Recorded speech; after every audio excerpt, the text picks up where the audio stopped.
Hello जी, नमस्कार। मैं दीपक आपका स्वागत करता हूँ इस चैनल के ऊपर।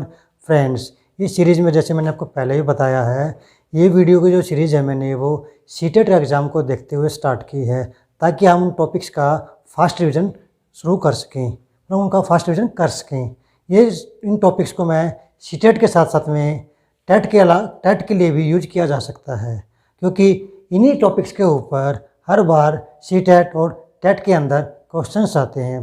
दोस्तों, ये जो टॉपिक है मैंने वो किससे स्टार्ट किया था? वो मैंने लर्निंग से स्टार्ट किया था, स्टडी से स्टार्ट किया था, उद्गम से स्टार्ट किया था। दोस्तों, आज हम बात करते हैं B.F. स्किनर, जो कि अमेरिका के बहुत ही प्रसिद्ध साइकोलॉजिस्ट हुए हैं। दोस्तों, इन्होंने ऑपरेंट कंडीशनिंग, जिसको कि हम इंस्ट्रूमेंटल कंडीशनिंग के नाम से भी जानते हैं, और अगर मैं बात करूं हिंदी में, तो हिंदी में ऑपरेंट कंडीशनिंग को कहते हैं क्रिया प्रसूत अनुकूलन का सिद्धांत। दोस्तों, इसमें स्किनर ने जो थर्ड लॉ ऑफ थॉर्नडाइक है, जिसको कि हम प्रभाव का नियम बोलते हैं, उसका यूज किया है। लॉ ऑफ इफ़ेक्ट क्या था दोस्तों? जिस काम को हम करते हैं, जिसमें हमको खुशी मिलती है, उसका हमारे ऊपर इफ़ेक्ट क्या होता है? पॉजिटिव होता है। और जिस काम को करने से हमें खुशी नहीं मिलती है, हमारे ऊपर अच्छा इफेक्ट नहीं आता, उसको हमारे प्रभाव क्या हुआ? नेगेटिव इफेक्ट हुआ। तो इसी प्रभाव को या इसी प्रिंसिपल को या इसी लॉ को स्किनर ने उठा के आगे काम किया इस लॉ के ऊपर। फ्रेंड्स, इन्होंने क्या किया? स्किनर ने एक चूहे को लिया और एक स्किनर बॉक्स के अंदर, जिसमें इसने अपने बॉक्स को नाम दिया स्किनर बॉक्स। वो भी एक क्या है? पिंजरा है, बॉक्स ही है, वो भी आपका एक बॉक्स जैसा ही है। इसमें क्या है कि चूहा है ना, ये आपका अंदर है, और वो क्या है? भूखा चूहा है, ये आपका रैंडम मूवमेंट्स कर रहा है इस बॉक्स के अंदर। लेकिन होता क्या है? मूवमेंट्स करते करते एक बार इसका जो चूहे का पैर है वो एक लेवलर के ऊपर या एक स्ट्रिंग के ऊपर आ जाता है, जिससे क्या होता है कि चूहे को यहाँ पे जो लेवलर होता है खुलता है, जैसे चूहे को खाना मिल जाता है। चूहे क्या मिल जाता है? फूड मिल जाता है। तो होता क्या, धीरे धीरे अब चूहा क्या करता है कि जैसे ही वो रैंडम मूवमेंट करता है, उसको खाना मिलना शुरू हो जाता है। तो चूहे के समझ में आ जाता है कि मुझे क्या करना है। वो घुसता है, मतलब घुसने मतलब क्या है? वो अपने आप तो घुसेगा नहीं, उसको जैसे जैसे स्किनर एक्सपेरिमेंट करता जाता है, उसको बार बार चूहे को रखता है, तो चूहा जैसे इस बॉक्स के अंदर जाता है और उस स्ट्रिंग को दबा देता है और उसको खाना मिलना शुरू, मतलब उसको खाना मिल जाता है। लेकिन होता क्या है दोस्तों, इस वाले केस में जो है वो चूहे को खाना दिखाई नहीं देता है। उसको क्या हुआ? उसको खाना दिखाई नहीं देता है। उसको पहले क्या करना पड़ा चूहे को? देखो, मैंने यहाँ पे एक चीज़ स्टार लगा चीज़ लिखी हुआ है, RS और SR। RS का मतलब क्या होता है दोस्तों? रिस्पॉन्स स्टिमुलस, और SR का मतलब क्या होता है? Stimulus response. फ्रेंड्स, यहाँ पे RS का यूज हुआ है। RS का यूज मतलब क्या हुआ? पहले आपको रिस्पॉन्स करना पड़ेगा, उसके बाद आपको स्टिमुलस दिखाई देगा। मतलब स्टिमुलस बोले तो आपको फूड दिखाई देगा। मतलब क्या हुआ?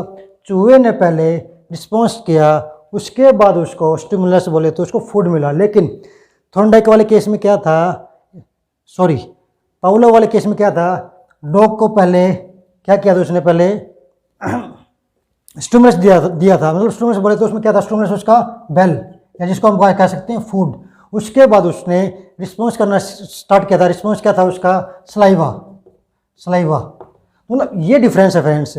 हमेशा ध्यान रखना कि इसके ऊपर क्वेश्चन आता ही आता है सीटेट में कि स्किनर ने RS के बारे में बात की है कि SR के बारे में बात की है, या हम ये भी कह सकते हैं कि पावलोव ने SR के बारे में बात की है या RS के बारे में बात की है। तो ये बहुत इंपॉर्टेंट टॉपिक है और ये बहुत बार रिपीट हुआ है सीटेट के अंदर और टेस्ट एग्जाम के में भी। तो दोस्तों, अब मैं यहाँ पे एक वर्ड लिखा है रीइंफोर्समेंट का मतलब होता है पुनर्बलन। तो पुनर्बलन का मतलब क्या हुआ? किसी कार्य को करवाने के लिए जो बल दिया जाता है उसको पुनर्बल, मतलब बार बार वो बल देना। तो दोस्तों, जो रीइंफोर्समेंट है ये आपका दो टाइप का होता है, पॉजिटिव और नेगेटिव। पॉजिटिव का मतलब क्या हुआ कि भाई जो बच्चा है उसको हम सिखाते हैं कुछ, जैसे हमने उसको काम करने को दिया, वो अच्छे से काम करके लेके आया, हमने उसको गुड दे दिया, उसको हमने स्टार दे दिया, उसको चॉकलेट दे दी खाने को। मतलब क्या हुआ? उससे बच्चे में क्या होगा कि बच्चा खुश हो गया ना, उसको प्लेजर हुआ, उसको खुशी महसूस हुई। बच्चा फिर क्या करेगा? बार बार ये अच्छा काम करके लेके आएगा। तो आपको क्या करोगे? आप उसको रीइंफोर्स करते रहोगे बार बार। इसको क्या बोलेंगे? Positive reinforcement. और दोस्तों दूसरा क्या है, नेगेटिव री इन्फोर्समेंट। नेगेटिव री इन्फोर्समेंट का मतलब है कि आपने जो खुशी आप बच्चे को दे रहे थे हर बार, अब वो आपको बच्चे को हर बार नहीं दोगे। मतलब क्या कहने का कि पहले आप बच्चे को ये बोलोगे कि भाई पहले तो अपना काम कंप्लीट करके लेके आ, फिर तो अपना जो काम है, जो आपका होमवर्क है या जो आपका जो क्लास वर्क है उसको पूरा करके लेके आएगा, उसके बाद ही तुझे कुछ मिलेगा। तो मतलब क्या हो गया, आपने बच्चे को उस दौरान जो से खुशी थी वो आपने कुछ देर के लिए वापस से ले ली, और लेकिन जैसे ही बच्चा वो काम करके लेके आता है, आप बच्चे को स्टार, चॉकलेट जैसे आप उसको पहले से देते आ रहे थे, जिससे बच्चे को खुशी मिलती थी, उसको आप दोबारा देना स्टार्ट कर देंगे, तो इसको हम नेगेटिव बोलते हैं। सभी इनमें साथ में इन्होंने एक टर्म और यूज की है, पुनिशमेंट का। दोस्तों क्या है कि रीइंफोर्समेंट और पुनिशमेंट में सबसे बड़ा बेसिक डिफरेंस ये है कि रीइंफोर्समेंट के जरिए हम जो डिजायर्ड बिहेवियर बच्चे से चाहते हैं वो हमें प्राप्त हो जाता है, लेकिन पुनिशमेंट में ऐसा नहीं है, क्योंकि बच्चा पुनिशमेंट से डरने लगता है। हो सकता है वो अपने स्कूल में जाना ही छोड़ दे। वो पुनिशमेंट भी दो तरीके की होती है, पॉजिटिव पुनिशमेंट और नेगेटिव पुनिशमेंट। लेकिन क्या है ना कि बच्चे के पॉइंट ऑफ व्यू पुनिशमेंट का कोई जिक्र ही नहीं आना चाहिए, तो इसलिए पुनिशमेंट का तो कोई डिस्कस आगे होना ही नहीं बनता है। तो मेन काम किसका रहता है, री का। यहाँ पे दोस्तों मैंने 2 पॉइंट और लिखे हैं, फिक्स्ड और वेरिएबल। फिक्स्ड के भी मैंने 2 पॉइंट बनाए हैं, रेशियो और इंटरवल। जिसमें मैं बात करता हूँ रेशियो की। मान लिया जैसे चूहे की बात करें, यहाँ पे चूहे ने जैसे रैंडम मूवमेंट कर रहा था, मतलब कैसे कर रहा था, जैसे भाई चूहे ने एक रैंडम मूवमेंट कर रहा था, तो होता क्या कि जैसे मैं रेशियो में बात करता हूँ, रेशियो मतलब क्या होता है कि हर कुछ समय के बाद रिपीट होने वाला। देखो जैसे पहले स्टेप में, तीसरे स्टेप में, 5वें स्टेप में, 7वें स्टेप में, 9वें स्टेप में, मतलब क्या हो गया आपका एक क्या बन गया, पार्टिकुलर रेशियो बन गया ना। तो मतलब इस रेशियो में चूहे ने जैसे कदम रखे अपने इसके ऊपर, लेवलर के ऊपर, तो आपका क्या हो गया, उसको खाना मिला। इसको हमने क्या बोल दिया, फिक्स्ड रेशियो बोल दिया है।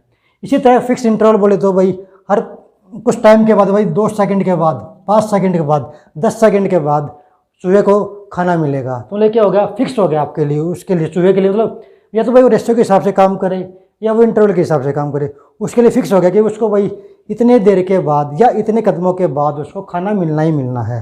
मतलब क्या हुआ, इसमें क्या होता है, इसमें जो लर्निंग है ना वो कम हो जाती है। क्यों, क्योंकि तो फिक्स हो गया कि भाई तू 1 कदम रखेगा तो तीसरे कदम तुझे मिलेगा, तुझे 5वें में मिलेगा, तुझे 7वें में मिलेगा, या तुझे 2 सेकंड के बाद मिलेगा, या तुझे 5 मिनट के बाद मिलेगा। मतलब वो फिक्स कर लिया आपने अपने हिसाब से। तो उसमें क्या होगा, वो लर्निंग तो कर लेता है, लेकिन उसमें क्या होता है, उसका जो ग्रोथ है मतलब एक चीज़ तरीके से क्या होगा, स्टेबल हो गया। क्योंकि उसका लगता नहीं कि भाई अब तो मिलना ही मिलना, तुझे तेरे पास आना ही आना है। लेकिन होता है दूसरा पॉइंट में क्या है, वेरिएबल। वेरिएबल का मतलब क्या है कि भाई खुद चूहे को नहीं पता है कि उसको जो खाना है वो किस स्टेप में मिलेगा। मतलब इसमें वेरिएबल में क्या है, रेशियो। भाई आपने पहले पे दे दिया, फिर आपने 7वें पे दे दिया, फिर आपने 10वें पे दे दिया। मतलब एक रेशियो ऐसा बना जो कि चूहे को पता नहीं चलेगा। तो मतलब क्या हुआ, आपने इससे के जरिए क्या होगा, खाना तो आप चूहे को दे रहे हो लेकिन चूहे को आइडिया नहीं है। तो क्या मतलब है कि आपने एक वेरिएबल रेशियो में उसको खाना दिया है। इंटरवल का मतलब क्या है, यहाँ पे मतलब आपने पहले एक सेकंड के बाद दिया, फिर आपने 15 सेकंड के बाद दिया, मतलब फिर आपने 20 सेकंड के बाद दिया।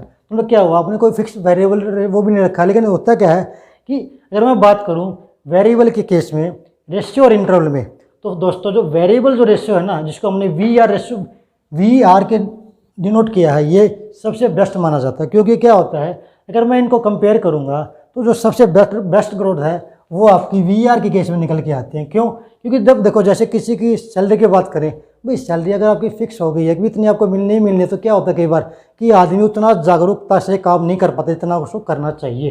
तो सेम चीज़ ये, मतलब क्या होगा कि जब हम यहाँ पे बात करें किसी बच्चे की, भाई बच्चे को पता लग गया कि भाई तुझे तो ये चीज़ मिलेगी मिलेगी, या हम बात करें चूहे की, भाई तुझे तो कुछ भी कर, इतने टाइम के बाद, इतने स्टेप्स के बाद तुझे खाना मिलेगा ही मिलेगा। तो क्या हुआ, उतना काम ही करेगा, उससे ज़्यादा काम नहीं करेगा। लेकिन जब उसके साथ ये केस होगा कि उसको पता ही नहीं है उसको कब प्लेजर, कब खाना, कब उसका जो स्टिमुलस है उसको मिलेगा, तो उसके लिए वो ट्राई करेगा बार बार। तो इसमें जो, इसलिए दोस्तों इसमें जो वेरिएबल जो रेशियो है वो बेस्ट माना जाता है। दोस्तों ये जो मैंने बात की आपसे, इसका आप स्क्रीनशॉट ले लीजिए, क्योंकि इसी पॉइंट के ऊपर या इन्हीं पॉइंट्स के ऊपर आप जो भी टेट के एग्जाम्स में जो भी क्वेश्चंस आते हैं उनको आप आसानी से सोल्व कर सकते हैं। उसी रास्ते पर आने लगी है। दोस्तों अगर आपको ये वीडियो पसंद आया हो तो इस चैनल को सब्सक्राइब कीजिए और हमारी वीडियो को पसंद कीजिए और लाइक कीजिए। Thank you, have a nice day.